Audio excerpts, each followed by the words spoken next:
You're tuning to Vocalo Radio. I'm your host, Bekoe. Alongside me, I have a very special guest. This young brother has been making music that completes the soul. He goes by the name of WemmyMo. How you doing, Wemmy? I'm all good, and you?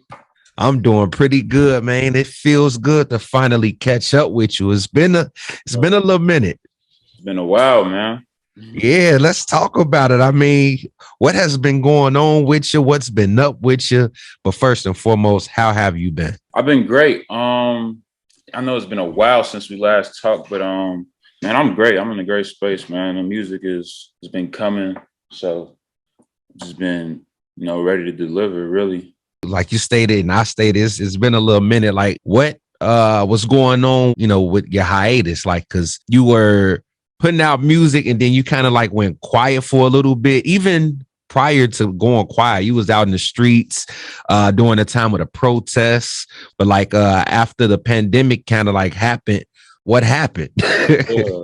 Yeah, so like the pandemic happened. So even prior to the pandemic, I was working on a project I was supposed to put out. In the midst of that, the pandemic hit. Had a lot of things lined up. I was even supposed to be on Rhythm and Flow. Like I had to audition for that and everything. I had a lot of things lined up, but then like the pandemic just, it did what it did. After the pandemic hit, the music I was making at the time wasn't really like, it wasn't sitting well with me. It wasn't even like, I feel like it didn't hit the same. After that, it was like, okay, me trying to get back in the mental space of recording. Like I wasn't recording as much as I used to. And it just came to a point where I was just mentally defeated because I was just juggling a lot. In the midst of that, I was able to document it, you know what I'm saying, and put it out. What was it that made things kind of like downshift for you or, just kind of take you away from music? Just dealing with too much outside of music, from like romantic hardships to school. You know what I'm saying? I was on and off of school at the time. Still trying to chase that degree right now, though. It was a lot of that, just like the personal life just got the best of me. You back at it. It's good to see you back at it. And, listening to your EP, Holding On to Yesterday, right off back, I kind of sense like the romantic hardship. I wouldn't call it a confessions album.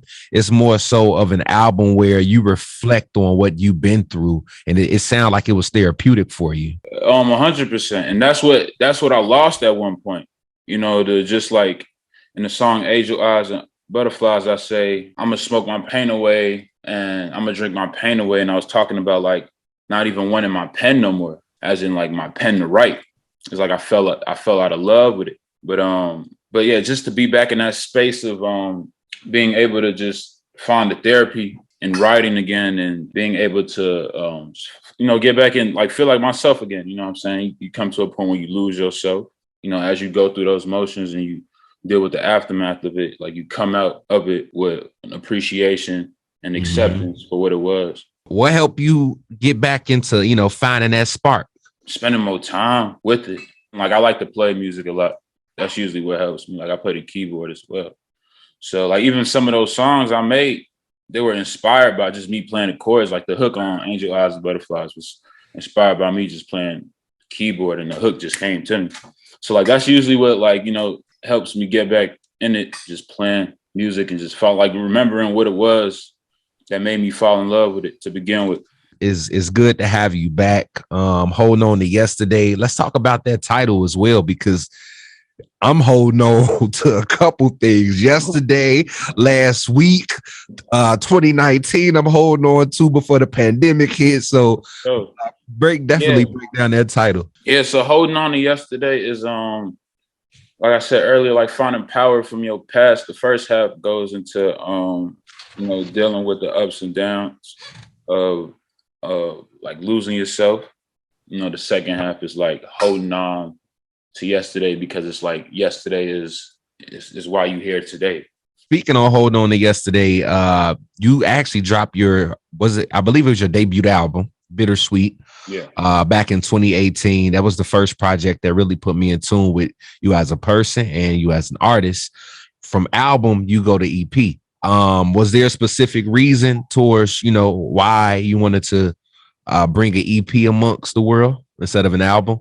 I feel like in the EP, it was real. It was like short and concise. Like even with how times are today, like everything is just, you know, fast paced. People have like a low attention span, but I was able to get my message out in those 4 songs, you know.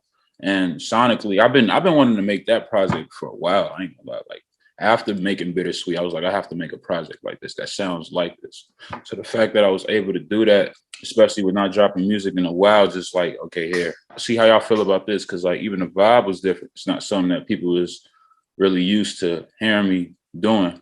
I'm just that type of person. I like to test myself. I like to push the envelope. I like to experiment. What are some of the lessons you learned previous to putting this album together, as far as like you know, the I'm gonna say the romantic downfall? Not being too hard on myself, you know what I'm saying? Putting myself first, understanding what it is that I want, and just being real, like tunnel vision with that. It's a lot of distractions that's gonna come at you in life. It's a lot of things that's gonna deter you from your journey. Is Wemmy still open to love? Yeah, I'm still open, but I mean, like, I still kick it. I ain't gonna make it seem like I ain't, you know what I'm saying? I love the ladies. I love my Black women. So, but like, you know, right now, I'm real tunnel vision. I ain't gonna lie. Real tunnel vision. I owe myself a lot this year. So I just want to, you know, just do what I got to do for myself and, you know, my fans. You know what I'm saying? It's been a while. People want to hear from me. They want this great music. So it's like, I gotta feed my people. Look, I'm people, okay? I can tell you that much. Because when you drop, I'm like, about time my boy is back. We've been, of course, keeping you in rotation from some of your joints from your debut album and things of that nature. So, well, you know, we some strong supporters. And speaking of support, for sure. I just actually I was on Instagram and somebody just sent me a memory of like the first time I was on Vocalo. And they just happened to catch it, and they was in the car. It was like 2018, probably before 2018. I want to say that was 2017 or 16. The Vocalo, y'all definitely family. Like the pushing of the music has not gone unnoticed. Like, I've been rocking with your boy since day one, so I'm forever grateful for y'all.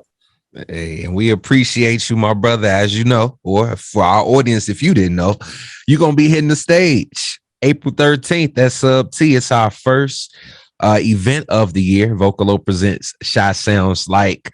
It's going to be SAR's going to be on the bill, Brittany Carter, Olive Blue, and you. So you're back hitting the stage. How's that feeling for you?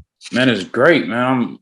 I'm real honored and grateful for the, you know, just for the opportunity. Performing is my bread and butter. I love to perform. Like, you see me perform, you know what I'm saying? I definitely feel like I know how to rock the crowd. You know, so that's what I do. So just to be back on stage at home is going to be great. You know, I'm going to turn it up for sure. And again, Team Vocalo, April 13th is going down. Tickets is available right now at vocalo.org/events. I mean, you know, so the project is out. What's the biggest thing for you to obtain this year, Wemmy? I'll say just expanding my my audience, my fan base, just letting people more in and just feed just the music. I feel like the music speaks for itself. I feel like that's really what it is, just dropping more. Like last year, I think I only dropped twice. But with this year, it's definitely not going to be the case. Like it's dropping more music, more content. And you got to let people know how they can stay in tune with you, how they can follow you, if you got any upcoming events. Yeah, you know what it is. So y'all can follow me on all social platforms _WemmyMo. That's _WEMMYMO. Next show is gonna be Sub T. You know what I'm saying? Powered by Vocalo. It's going up. Y'all make sure y'all cop y'all tickets.